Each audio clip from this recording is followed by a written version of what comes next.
They had the looks, the talent, the spotlight, and then nothing. Hollywood is known for its meteoric rises and brutal downfalls. But some stories don't end with scandal, retirement, or reinvention. Some stories simply vanish. A face that once lit up the silver screen fades into static. A name whispered at premieres is suddenly absent. No explanation, no farewell tour, just silence. Behind the studio lights and curated smiles, there are stars whose disappearances were never explained. Careers that stopped mid-sentence, lives that derailed into mystery, tragedies that were never properly investigated or were deliberately swept under the rug. In an industry built on control, some exits are too strange, too quiet, too orchestrated to feel accidental. Some said they retired, some were declared dead, others were found in motels, garages, behind locked doors.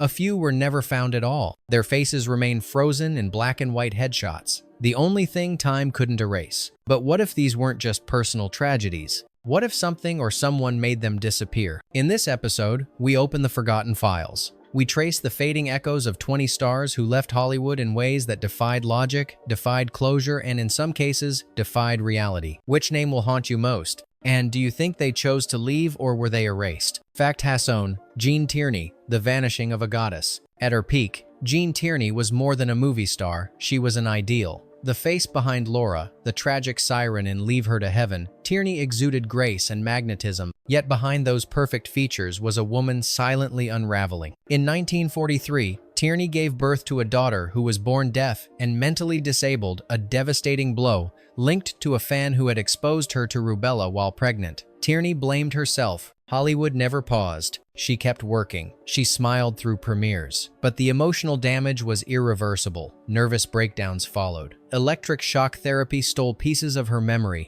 Rumors circulated. Gene was unreliable, fragile, damaged. The industry turned cold. By the early 1950 seconds, Tierney was quietly dropped from leading roles. She disappeared from A-lists, re-emerging sporadically in small projects, almost as if testing whether the world had forgotten her or still judged her. Her final vanishing act wasn't in a film, but in real life. She retreated from Hollywood entirely, living in Texas, selling cosmetics in a department store, unrecognized by most who walked past her. Was this her way of reclaiming agency, or the final proof that Hollywood only loved its stars while they shined? Fact #2.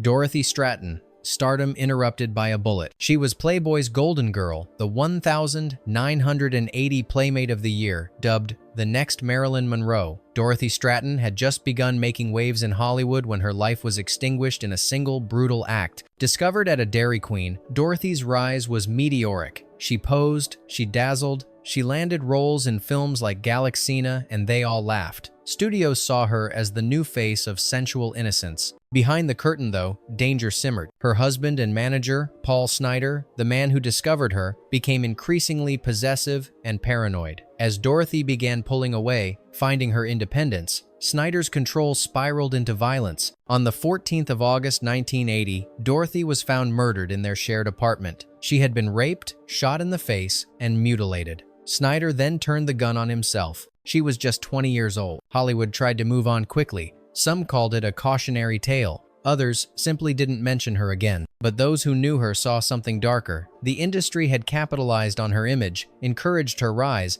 but did little to protect her from the man lurking just behind the spotlight. Was Dorothy Stratton a tragic accident or the collateral damage of a system that values beauty more than safety? Fact #3. Barbara Payton.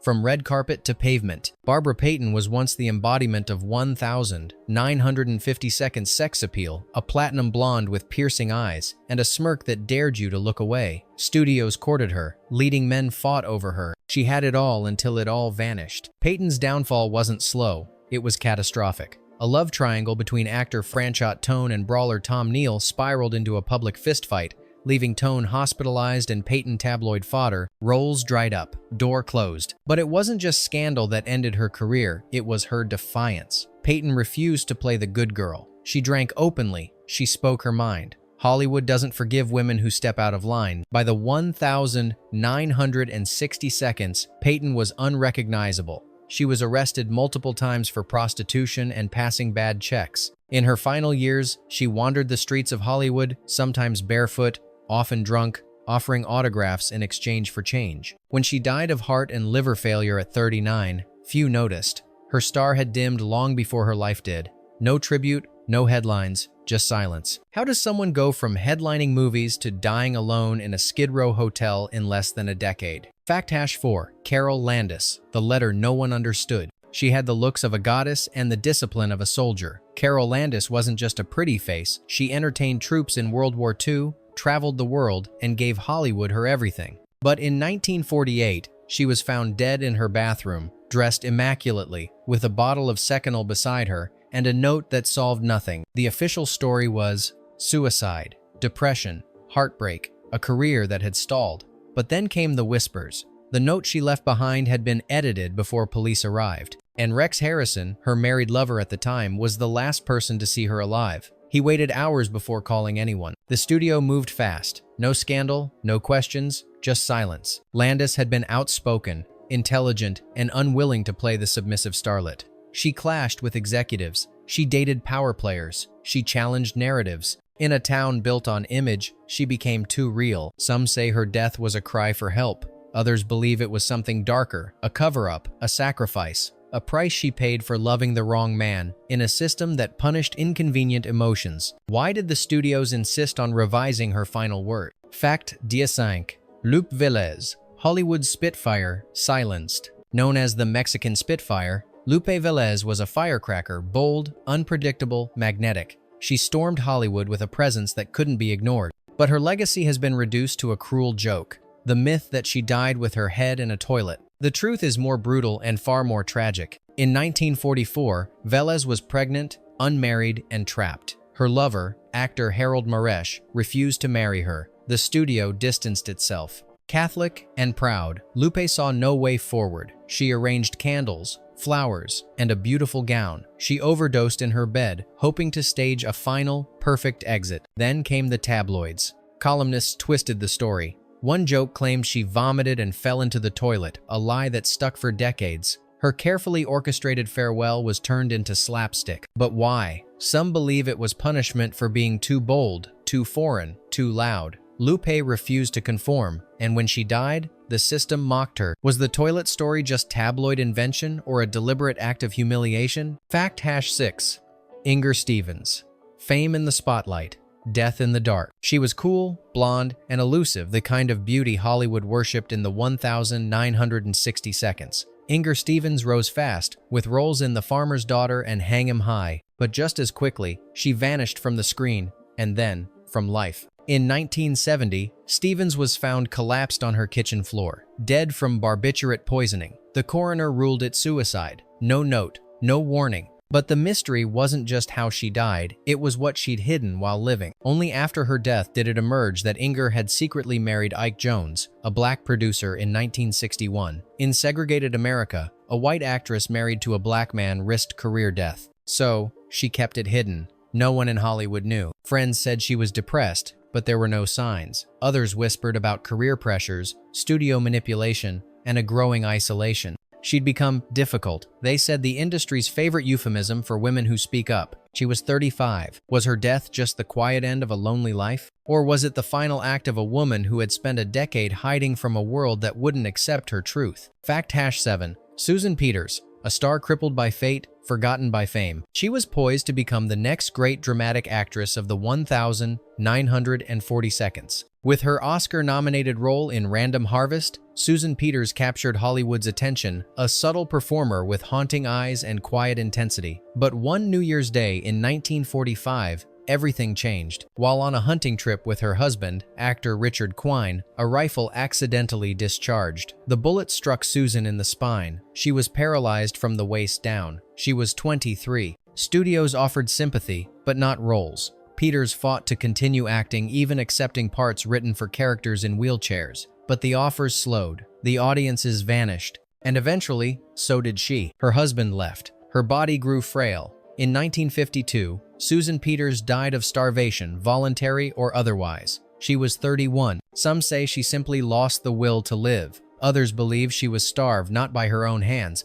but by an industry incapable of accepting beauty redefined by tragedy. If she had been a man, would Hollywood have written her a comeback? Fact hash 8. Gail Russell, the ghost actress who drank to stay visible. Gail Russell wasn't supposed to be in pictures. She had no acting ambitions, no thirst for fame, but Paramount liked her face, porcelain skin, melancholy eyes, and cast her in The Uninvited. Audiences fell in love. Studios saw a new Ingenue. Gail saw a nightmare. Cripplingly shy, she struggled on set. Studio executives forced her to drink whiskey to calm her nerves. Soon, she couldn't stop. The bottle became her co-star. By the 1,950 seconds, her career was collapsing. Public drunkenness, car crashes, mugshots. But she kept working sporadically, trying to clean up, trying to matter. Hollywood kept its distance. In 1961, she was found dead in a tiny Los Angeles apartment, surrounded by empty vodka bottles and piles of fan mail she never opened. The cause: heart failure linked to chronic alcoholism. She was 36. Her death wasn't sensationalized. It was mostly ignored. She was, by then, a ghost even before she died. Was Gail Russell undone by alcohol or by a system that taught her to drink in the first place? Fact #9. Dana Andrews, the slow fade of a leading man. Once the quiet backbone of post-war cinema, Dana Andrews carried films like Laura, The Best Years of Our Lives, and Where the Sidewalk Ends, with a restrained masculinity and deep moral conflict. He was the noir hero who didn't need to shout. But in real life, Andrews was struggling slowly, invisibly. Alcohol became his silent enemy. His drinking was never theatrical. It was secretive, steady, corrosive. Studios noticed. Offers diminished. Co-stars whispered. Directors looked elsewhere. By the 1,960 seconds, the man who once symbolized post-war American manhood was relegated to television appearances and forgettable films. His name faded from marquees. His face aged rapidly. His presence dull. But no scandal broke. No headlines marked his fall. He lived to 83, but spent decades in quiet exile, a star no longer recognized, a legacy blurred. Dana Andrews didn't crash. He dissolved. How many actors live long enough to watch themselves be forgotten and know it's happening? Fact #0. Linda Darnell, trapped in a house of fire and memory. She had one of the most luminous faces of the 1,940 seconds, all sculpted cheekbones and wide, expressive eyes. Linda Darnell rose from poverty to become a Technicolor icon, praised for roles in Forever Amber and A Letter to Three Wives. But the fire that made her famous eventually turned literal. In April 1965, Darnell was staying at her former secretary's house in Illinois. The reason? She wanted to escape Hollywood, even for a weekend. A cigarette ignited the living room couch. Linda tried to escape, but flames trapped her on the second floor. She was found alive, but with burns over 80% of her body. She died the next day. She was 41. The irony was brutal. She had become famous playing a woman who perishes in fire, Forever Amber, and her final role was in a TV show called Star Time. But in truth, Linda had been vanishing long before the fire. Studios considered her difficult. Roles dried up. Her beauty, once a ticket to stardom, became a curse as age set in. She had turned to alcohol. Hollywood had turned away. Was her death an accident or the final act in a slow burn of neglect? Fact #9.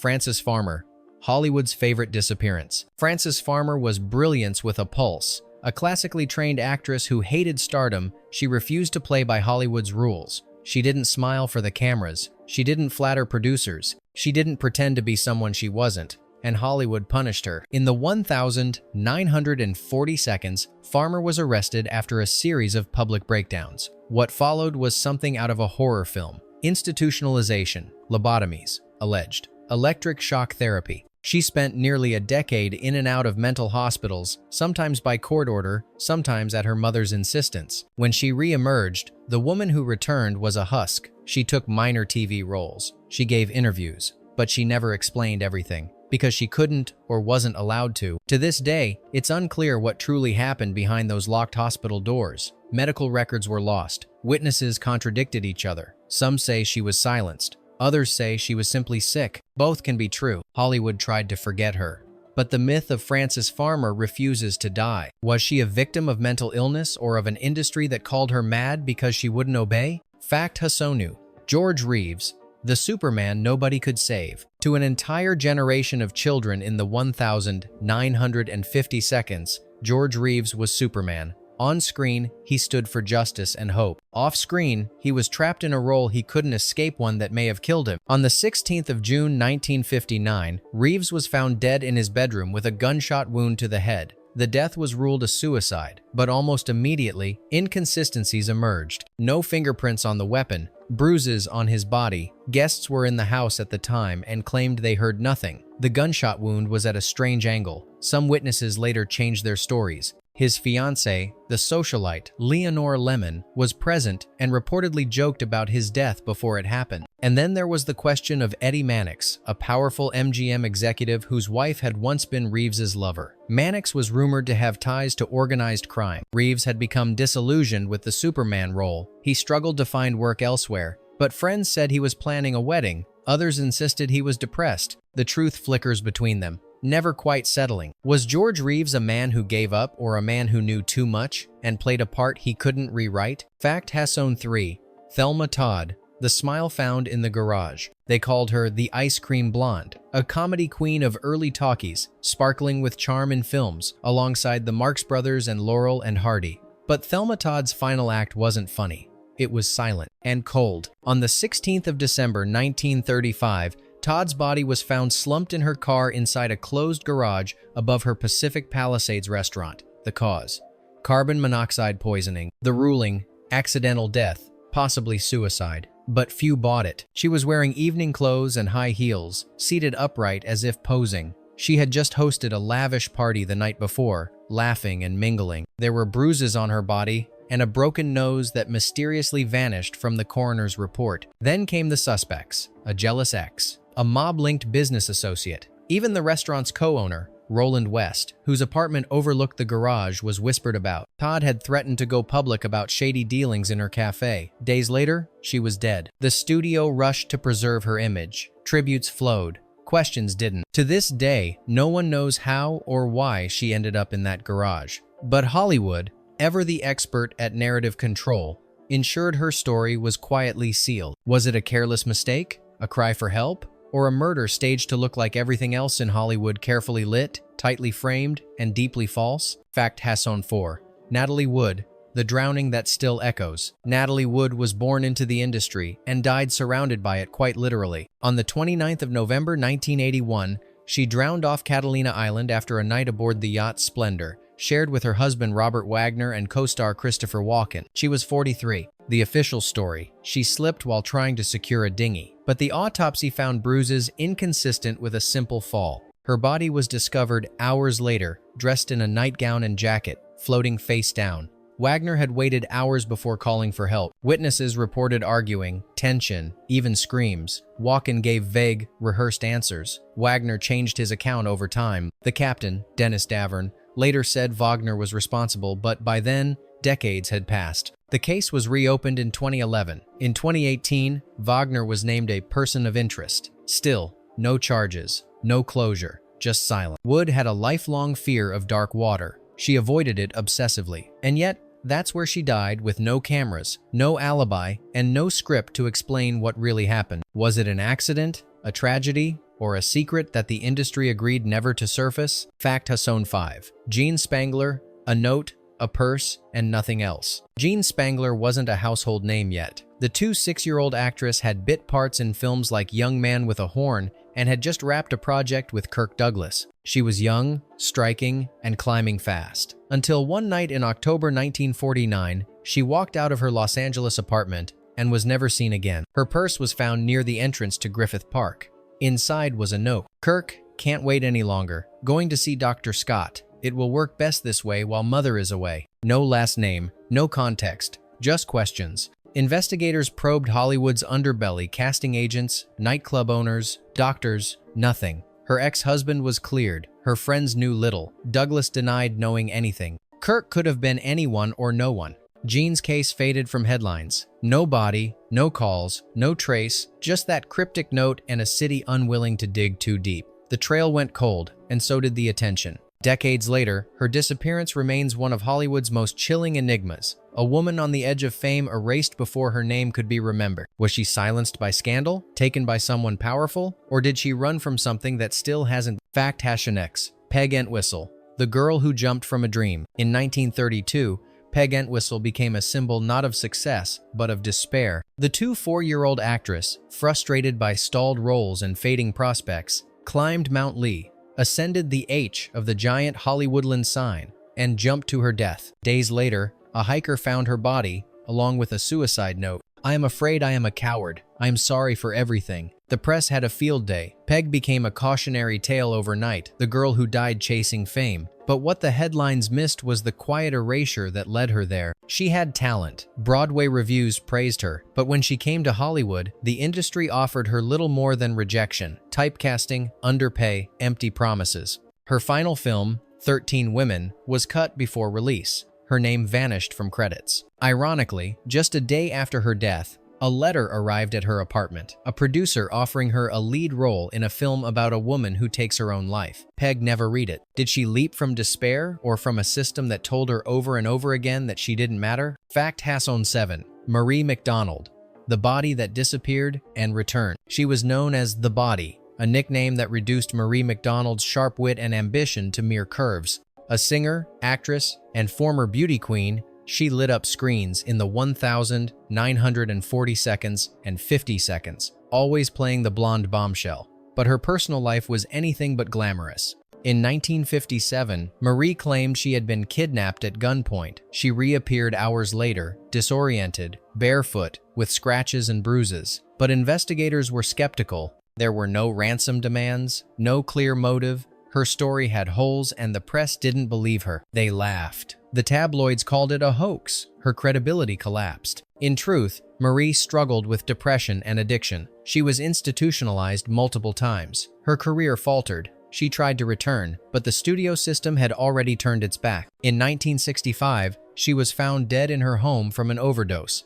Accidental, they said, but her life was already a mystery wrapped in disbelief. Did she fake her own kidnapping, or was her story erased because no one wanted to believe a beautiful woman could be telling the truth? Fact Hasson 8. Anissa Jones, the child star who wasn't allowed to grow up. Anissa Jones was America's sweetheart. As Buffy in Family Affair, she charmed millions with her big eyes and button nose. But when the show ended, Hollywood ended with it. No more auditions, no more scripts. Just a 3-year-old girl no longer needed. She tried to go back to school, but classmates saw her as a has-been. She applied for jobs, but no one took her seriously. Her family life was fractured. Her father died, her mother struggled, and no one asked Anissa what she wanted to do next. She turned to pills. Friends said she was chasing numbness. On the 28th of August, 1976, at just 18, Anissa died from a lethal combination of cocaine, barbiturates, and PCP. The coroner called it one of the most severe overdoses in California history at the time. No studio released a statement. No retrospectives aired. She was quietly buried, fame reduced to a footnote. Anissa didn't choose to vanish. Hollywood stopped writing her lines and left her to find an ending on her own. When a child is taught that their only value is applause, what happens when the clapping stops? Fact Hassoninen. John Eric Hexum, killed by a prop or by pressure. He had the face of a matinee idol and the build of an action hero. John Eric Hexum was on the brink of stardom in the early 1,980 seconds, starring in the TV series Cover Up. Charismatic, funny, and by all accounts kind, he seemed unstoppable, until he stopped instantly. On the 12th of October 1984, during a break in filming, Hexum joked about the delays by picking up a prop gun loaded with blanks. He placed it to his head and pulled the trigger. The blast fractured his skull and sent bone fragments into his brain. He died days later. He was 26. The media called it an accident. Technically, it was. But many whispered that exhaustion played a part.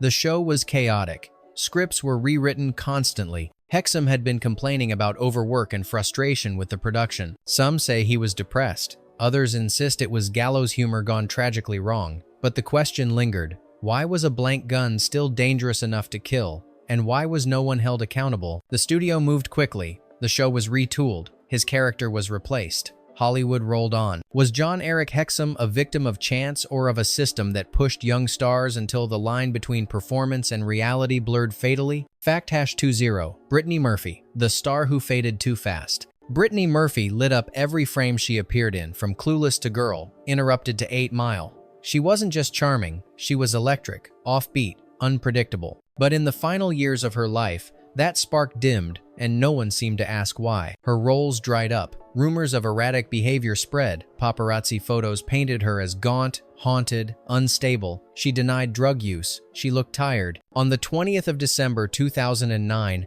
Murphy collapsed in her bathroom. She was pronounced dead hours later. Cause: pneumonia, anemia, and multiple over-the-counter medications. Accidental, they said. Then came the questions. Her home was reportedly filled with mold. Her husband, Simon Monjack, refused an autopsy. Just 5 months later, he died under eerily similar circumstances, same house, same symptoms. Friends and family raised alarms. Conspiracies brewed. Some pointed to poisoning. Others hinted at a cover-up. But no answers came.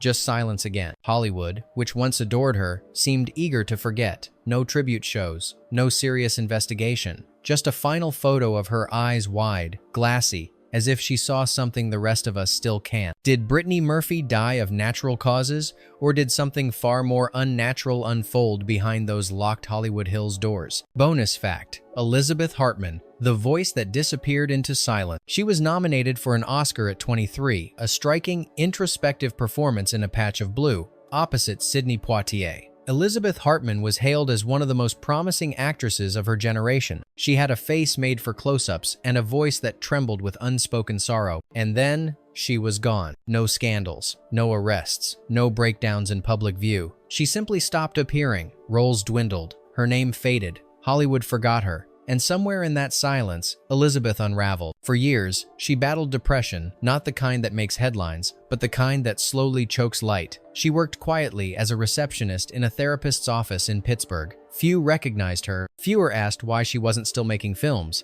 On the 10th of June 1987, she walked out of her apartment window. 8 stories down, she was 43. There was no note, no final message. Just the brutal contrast between what she was and what she was left to be. Hollywood said little. Some didn't even remember her name. She was a ghost in the machine, too soft for the industry's sharp edges, too fragile to fake it. And perhaps the darkest question remains, was she lost to herself? Or did we let her vanish because her sadness didn't make for a good story? Hollywood is built on illusions of fame, of beauty, of permanence. But as you've just seen, some stars don't burn out. They vanish, sometimes quietly, sometimes violently, sometimes without leaving anything behind but questions. So we ask you, which of these disappearances unsettled you most? And more importantly, do you believe they left by choice, or were they pushed off stage when they no longer fit the script? Let us know in the comments. And if these shadows intrigue you, if you want to keep peeling back the layers, Hollywood tried to seal subscribe. Because behind the glamour lies something far colder, and it's not done whispering yet.